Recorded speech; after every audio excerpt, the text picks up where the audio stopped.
है तो ये शिव महापुराण की कथा कर रही है। सुनकर जाने वाले के मात्र स्पर्श दर्शन उसके चरण की रज से भी मेरे शिव की करुणा हो सकती है, कृपा हो सकती है, ये निश्चित।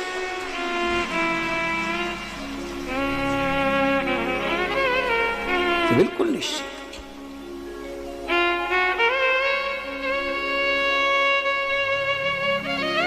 प्रसाद, शिव महापुराण की कथा चल रही है और प्रसाद का मतलब क्या होता है? प्रभु का साक्षात दर्शन। प्रसाद जो अपन लिखते हैं प्रसाद, उसका मतलब ही केवल इतना है कि प्रभु का साक्षात दर्शन। अब जरा विचार करिएगा, बहुत अच्छे से कथा सुनना। ये 7 दिन की शिव महापुराण की कथा, प्रसाद शिव महापुराण की कथा है। पूरा देश सुनने के लिए बैठा हुआ है और बड़ी ललकता से लोग फेसबुक यूट्यूब तक चालू कर करके बैठे हैं कि हमें प्रसाद की महत्वता समझना है। तो पहले तो सबसे पहले देवराज की कथा से प्रसाद की शुरुआत करते हुए अपन आगे बढ़ते हैं कि प्रसाद की मूलता क्या है।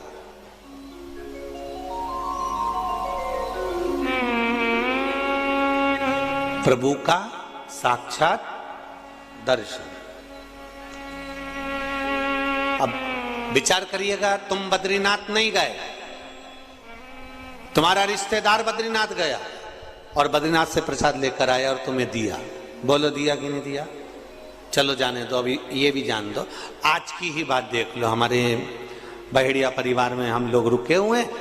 अब आज हमारी ट्रेन भी लेट हो गई 3-4 घंटा। तो अब भगवान भी पूरी परीक्षा लेता है। जो आने वाली थी सुबह 7 बजे, वो आई सुबह 10-11 बजे। अब पहुंचे, फिर लाड लेके लाड लड़ाया, ठाकुर जी की सेवा करी, भोलेनाथ जी का पूजन किया, मंत्र जाप स्मरण कर कर कथा की तैयारी। कथा में पहुंच गए, फिर पूछा जजमान से, क्यों कितनी देर का रास्ता है? बस मतलब क्या होता है? प्रभु का साक्षात दर्शन तो है। मना नहीं है कि प्रभु का साक्षात दर्शन नहीं, प्रभु का साक्षात दर्शन तो है, पर प्रसाद लेकर आने वाला, प्रसाद देने वाला, प्रसाद पहुंचाने वाला, ये सब कौन है? बद्रीनाथ जाने वाला बद्रीनाथ गया, नाथ द्वारा जाने वाला नाथ द्वारा गया, सांवरिया जी जाने वाला सांवरिया जी गया, एकलिंग जी जाने वाला एकलिंग जी गया, कांकरोली जी जाने वाला कांकरोली जी गया, सोमनाथ जाने वाला सोमनाथ गया।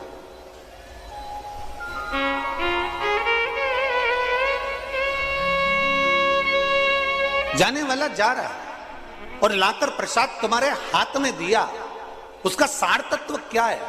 शिव महापुराण की कथा, शिव प्रसाद शिव पुराण की कथा कहती है, जब भगवान के मंदिर का प्रसाद अनायास, हमने सोचा ही नहीं था कि नाथ द्वारा का प्रसाद आ जाएगा, हमने सोचा ही नहीं था कि बद्री विशाल का प्रसाद आ जाएगा, हमने सोचा ही नहीं था कि सोमनाथ जी का प्रसाद आ जाएगा। अचानक अगर प्रसाद हमारे घर पर, हमारे द्वार पर, हमारे घर के अंदर, हमारी हथेली पर, हमारे हाथ में या हमारे परिवार में प्रसाद अगर आ रहा है, तो यह विश्वास मानकर चलना कि मेरे श्री जी बाबा को, मेरे बद्रीनाथ जी को हिचकी आई है, वो तुम्हें याद कर रहा है कि तू भी चल कर।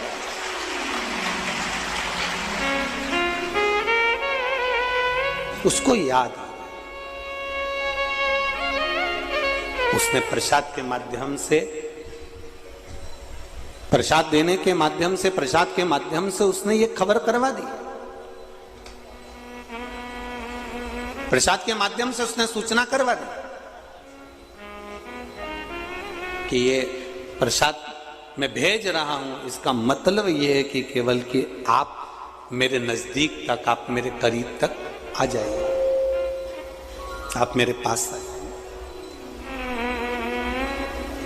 महाराज, प्रभु का साक्षात दर्शन। देवराज नाम का ब्राह्मण मंदिर को छोड़कर जब जाने लगा मंदिर से बाहर निकलकर जब देवराज नाम का ब्राह्मण मंदिर को छोड़कर जा रहा है, ब्राह्मण ने हर हर महादेव कर कर आवाज लगाई है और आवाज लगाकर ब्राह्मण ने शब्द कहा, अरे बांधव थोड़ा रुकिए।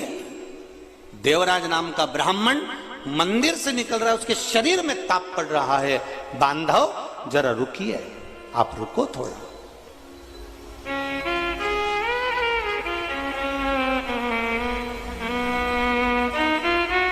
बांधव रुको जरा।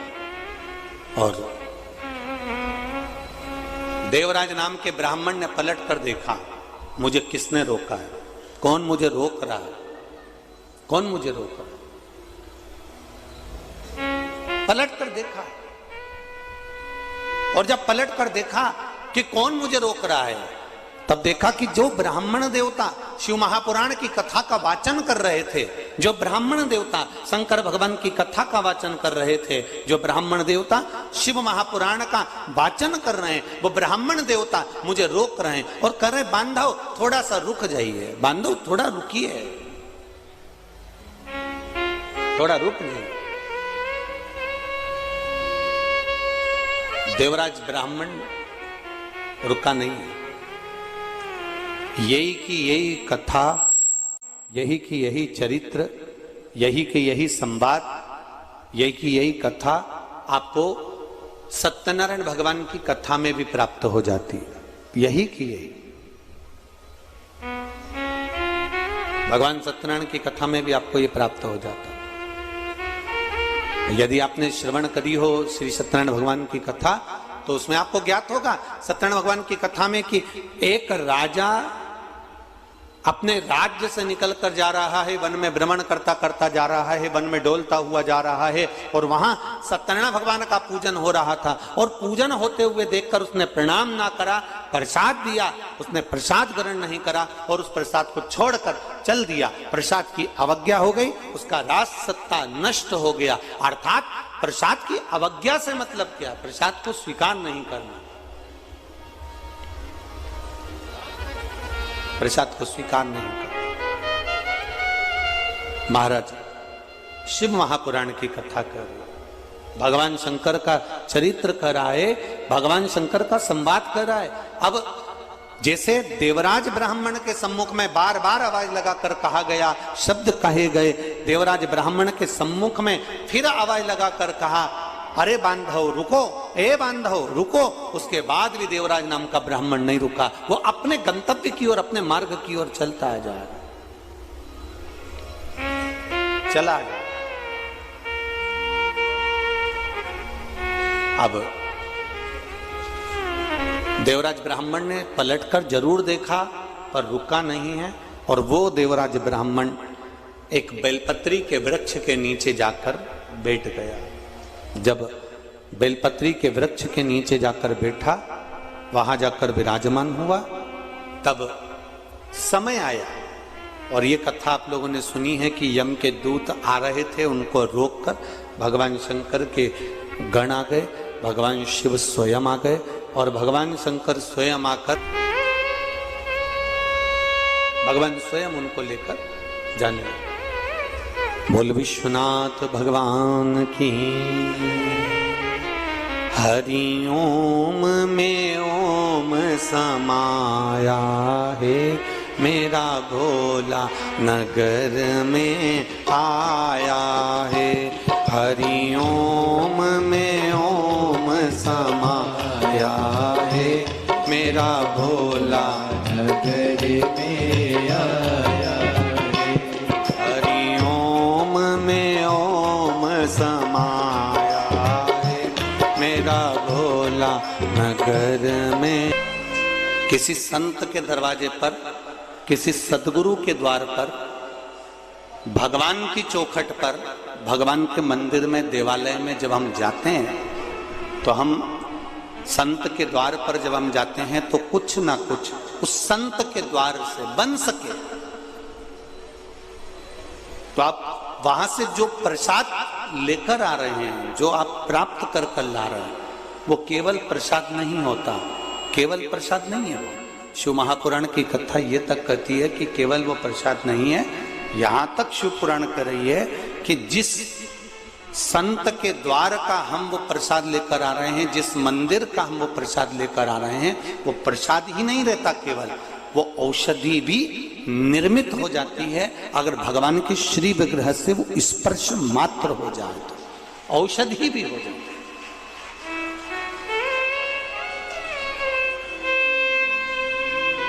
वो एक औषधि के तुल्य भी है।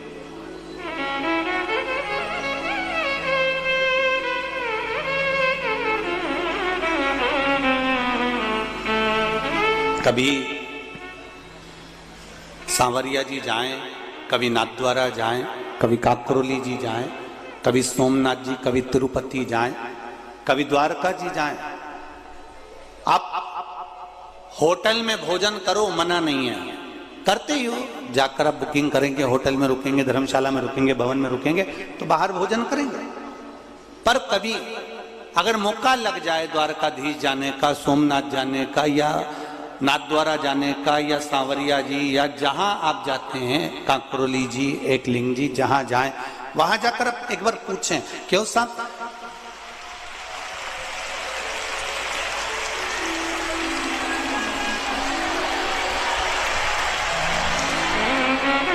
आप उनसे विनती कर सकते हैं कि साहब हमको यहाँ पत्तल प्रसाद मिल सकता है, या थोड़ा सा पत्तल प्रसाद प्राप्त तो हो सकता है क्या? आप उनसे निवेदन कर सकते हैं, आप उनसे कर सकते हैं। और निवेदन जैसे 4 जगह शादी हो रही है, अब समझ लेना जरा, 4 जगह पर शादी चल रही है और एक जगह पर कहीं अन्नकूट महाप्रसाद चल रहा है, तो शिव महापुराण की कथा यहां तक कहती है कि वो 4 जगह पर 56 भोग क्यों ना बनाओ, उसको भी थोड़ी देर के लिए छोड़ दो, पर कहीं अन्नकूट की महाप्रसादी अगर हाथ में भी प्राप्त हो रही है तो वो हमको औषधि प्रदान कर देती, वो हमको सुख प्रदान कर देती, वो हमको अमृत तत्व प्रदान कर देती है, वो हमको अमृत तत्व दे जाते हैं। अब देवराज नाम का ब्राह्मण जब चला, ब्राह्मण ने आवाज लगाई, बांधव रुको, देवराज नहीं रुका। जब देवराज देहली से बाहर हो गया, दरवाजे से बाहर हो गया, द्वार से बाहर हो गया,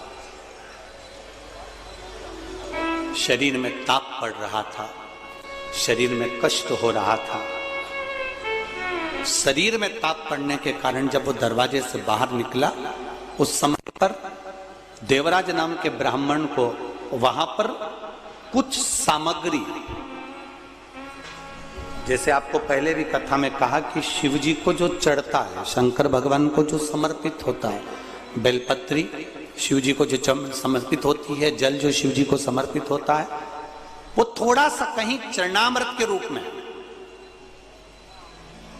थोड़ा सा कुछ पंचामृत के रूप में देवराज नाम के ब्राह्मण को भी प्राप्त हो गया।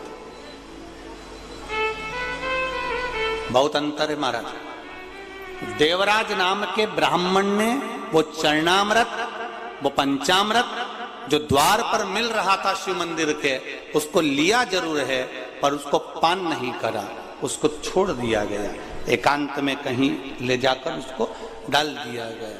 अब जरा ध्यान देना, कितना कितना हमारे यहाँ शास्त्र कह रहा है कि मान लो आपके सामने सांवरिया जी का प्रसाद आ गया, नाथद्वारा का प्रसाद आ गया, बद्रीनाथ का प्रसाद आ गया, द्वारका जी का प्रसाद आ गया, तिरुपति का प्रसाद आ गया, या 12 ज्योतिर्लिंग में से किसी ज्योतिर्लिंग का प्रसाद आ गया, और मान लो आपका व्रत है और आप वो प्रसाद नहीं ग्रहण कर सकते, तो फिर क्या करोगे?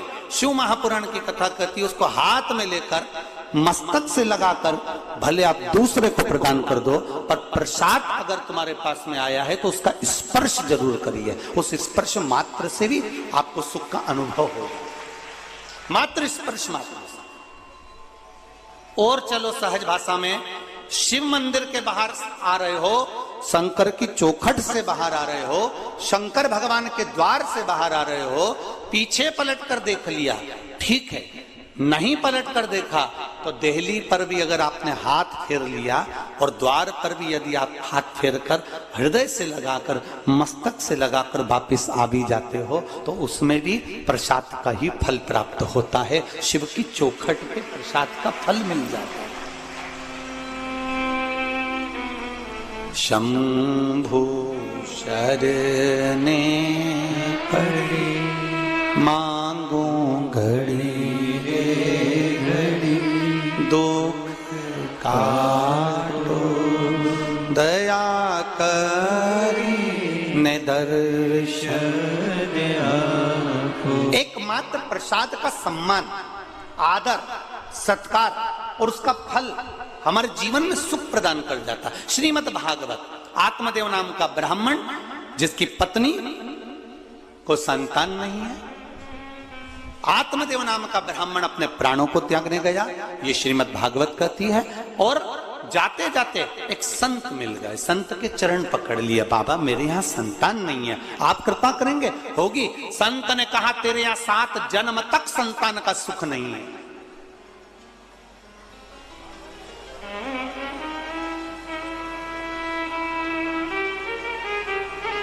तेरे यहां 7 जन्म तक संतान का सुख नहीं है। अब देखिए प्रसाद में क्या बल होता, जरा विचार करिएगा जरा। तेरे यहां 7 जन्म तक संतान का सुख नहीं है। आत्मदेव ब्राह्मण ने चरण पकड़ लिया है, आप कृपा करोगे तो संतान तो होगी, ये निश्चित है। आप अगर करुणा करेंगे, आप दया करेंगे तो मुझे संतान प्राप्त होगी, ये निश्चितता है। आप कृपा करिए। कहा मेरे पास आपको देने के लिए कुछ भी नहीं है। तब आत्मदेव नाम के ब्राह्मण ने कहा संत की जो झोली होती है वो खाली नहीं होती है, उस झोली में संत के पास भले कुछ ना हो पर वो झोली में कुछ ना कुछ भरा जरूर होता है। मैं जानता हूं आपकी झोली में जरूर कुछ होगा और आप मुझे प्रदान करेंगे, ये निश्चित है, आप मुझे देंगे। देखिए अब होता है कोई कोई आपको, कई लोग मिलेंगे जो आशीर्वाद भी दे देंगे, कई लोग मिलेंगे जो आपको बेल भभूति भी दे देंगे, कई लोग मिलेंगे जो आपको बहुत कुछ अपने पास से निकालकर आनंद की कोई वस्तु भी दे देंगे। पर शिव महापुराण की कथा कहती है शंकर भगवान के पास जाओगे, शिव के द्वार जाओगे तो भगवान शंकर को आपने केवल 1 लोटा जल जो चढ़ाया है, शिव को जो बेलपत्र समर्पित करी है, शिव को जो 1 दावना चावल का समर्पित करा है, शंकर को 1 फूल की अगर पंखड़ी भी चढ़ाई है तो शिव कथा कहती है आपको मांगने की जरूरत नहीं पड़ेगी। जब आप पात्र लेकर घर जाएंगे तो शिव खुद उसको भरकर भेज देता है, उसमें मांगने की जरूरत नहीं पड़ती। और उसका प्रमाण देखिए, एक पत्र आया है,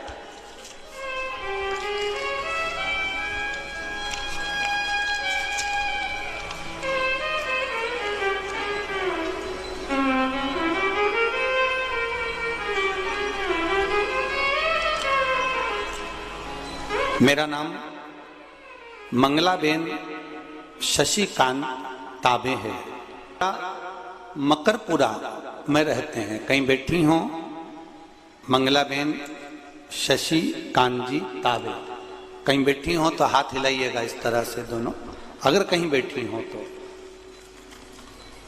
अब दोनों तीनों पंडाल में हमारी दृष्टि तो कहीं जा नहीं रही होगी, आप लोगों को अगर कहीं दिखती हो और हाथ हिलाएं तो अवश्य कैमरे वाले उनका स्मरण करें। मेरा नाम मंगलाबेन शशिकांत तांबे है, हम बड़ोदरा मकरपुरा में रहते हैं। मैं गायन के हॉस्पिटल में नर्स की नौकरी करती हूँ।